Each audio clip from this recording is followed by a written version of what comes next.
So this, folks, is the XUV with a makeover.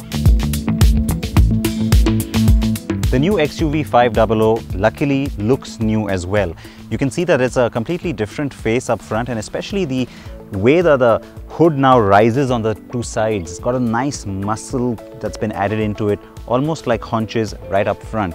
It does add a lot of character to the car. When you're sitting inside and driving it, you get a sense of that hood as well, which gives you a sense of power, which is nice.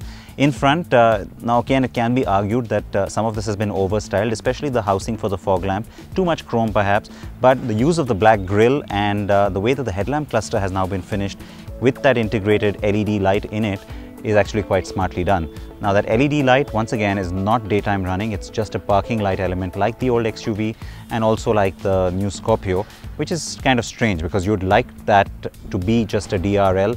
It's such a great signature to have, and Mahindra could have benefited from that. So perhaps with the next generation is when we will get that also.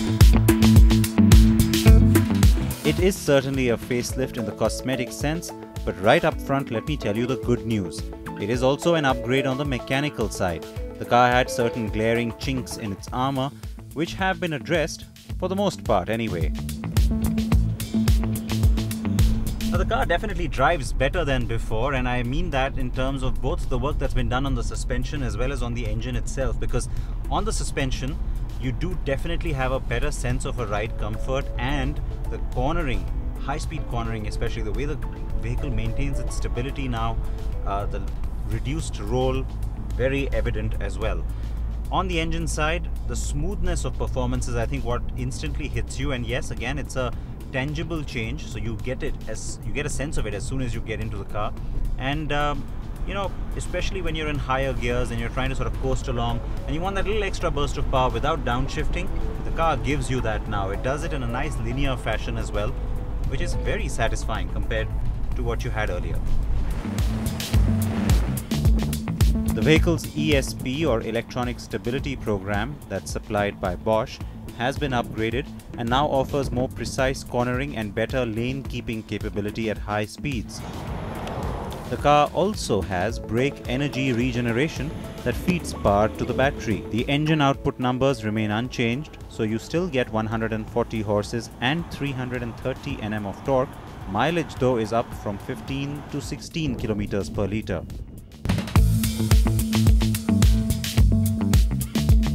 There is now an all-new W10 variant on the car. This has a sunroof and 17-inch alloy wheels, a start-stop button, and the infotainment touchscreen has grown an inch to 7 inches. The interior lighting theme is now blue, unlike the earlier red. There is also a reverse camera thrown in besides the earlier parking sensors. The maps on the navigation have also been updated according to Mahindra. Aluminium finish pedals and an electrically adjustable power seat for the driver round things off. Inside, Mahindra says the grade of plastic and materials used remains the same, yet I got a sense of much better finish and quality, and that's simply because the dash now does away with the pronounced wood grain texture and is now simply textured. The color pattern is also more sophisticated. Mahindra has tried very hard to keep prices for the XUV 500 largely unchanged, and even the new W10 variant is priced pretty well, with only the all-wheel drive variant breaching 15 lakh rupees. I would have liked to see Mahindra offer an automatic variant right from word go on the upgrade.